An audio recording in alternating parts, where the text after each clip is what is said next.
예. 책 판매가에 이제 몇 프로 받냐 이걸로 계산을 하는데 제가 역으로 계산을 쭉 때려봤어요. 때려봤더니 한 7억 정도가 남는 게 맞아요. 출판사에서. 근데 이 7억을 누가 갖고 있냐? 가로세로 연구소가 갖고 있어요.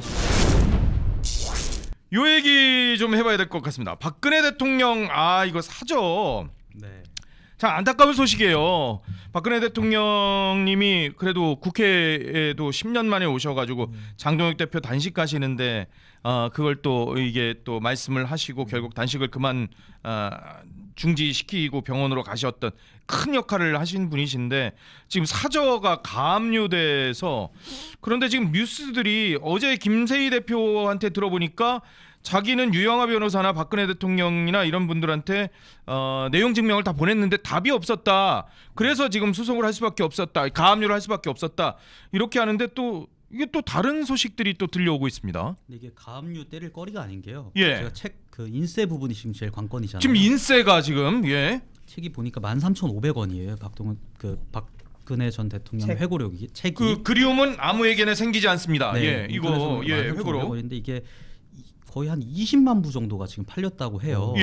그럼 거기서 이게 저작인정권이랑은 좀 달라서 책 판매가에 이제 몇 프로 받냐 이걸로 계산을 하는데 제가 역으로 계산을 쭉 때려봤어요. 때려봤더니 한 7억 정도가 남는 게 맞아요. 출판사에서. 근데 이 7억을 누가 갖고 있냐? 가로세로 연구소가 갖고 있어요 지금. 그러니까 저는 이 출판사가 별도로 있는 줄 알았거든요. 근데 가로세로 연구소 안에서 서비스 그 업종을 더 늘려서 출판사로서 냈다고 있어요? 하더라고요. 그래요? 네. 그래서 총 25억에 이제 그 사저 구매를 하는데 25억에 이제 비용이 들었다고 하면 이 중에서 15억은 갚았고 15억은 그럼 갚았답니다. 이제 10억 남은 상태잖아요. 10억 남은 상태에서 한 7억 정도는 6억에서 7억 정도는 이미 그쪽에서 집행이 가능한 시점이었단 말이에요. 근데 지금 나머지 3억밖에 안 되는 거잖아요. 이 3억을 가지고 이 25억 이상의 가치를 가지고 있는 이 주택에 가압류를 넣었다라는 것이고 이거는 그럼 김세희 씨의 말이 안 맞는다고 저희가 봐도 되는 거죠. 참 안타까운 일인데 이게 좀 빨리 해결돼야 될 텐데 제가 그래서 당시에 같이 돈을 빌려준 분이 있어요. 강용석 변호사.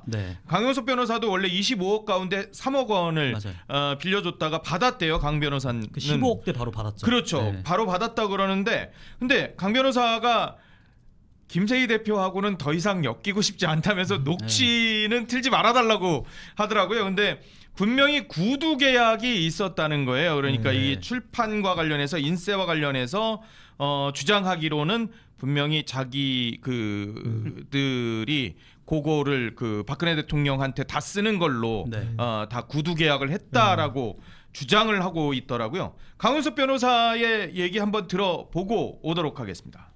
어제 또 참 제가 부끄럽습니다. 부끄러운데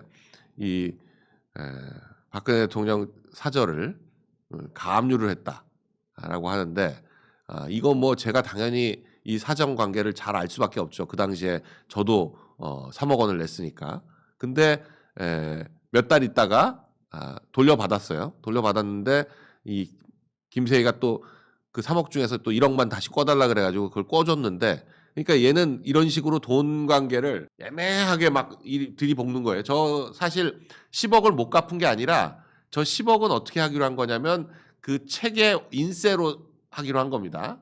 못 갚은 게 아니에요.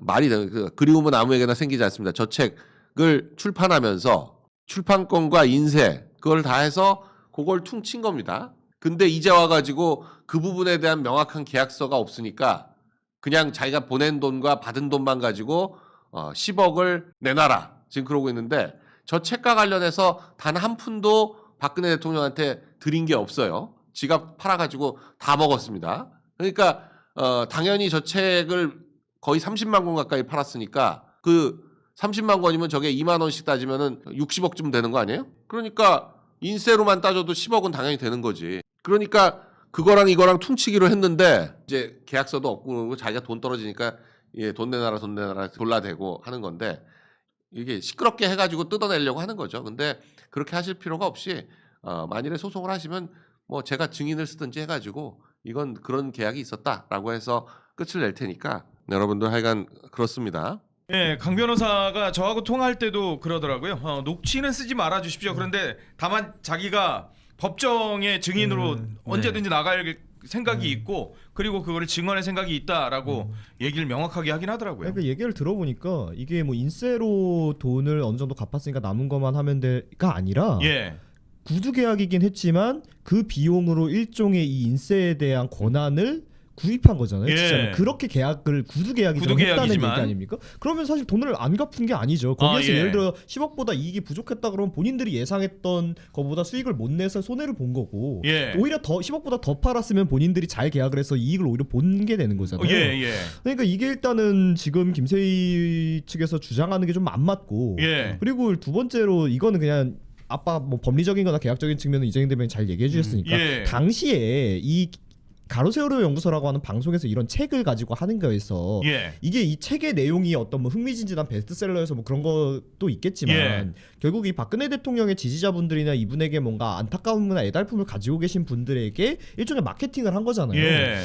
그러면은 쉽게 얘기하면 책 팔아먹을 때는 박근혜 대통령을 위해서 저희가 일하겠습니다 이런 식으로 저는 영업을 했다라고 생각을 하거든요.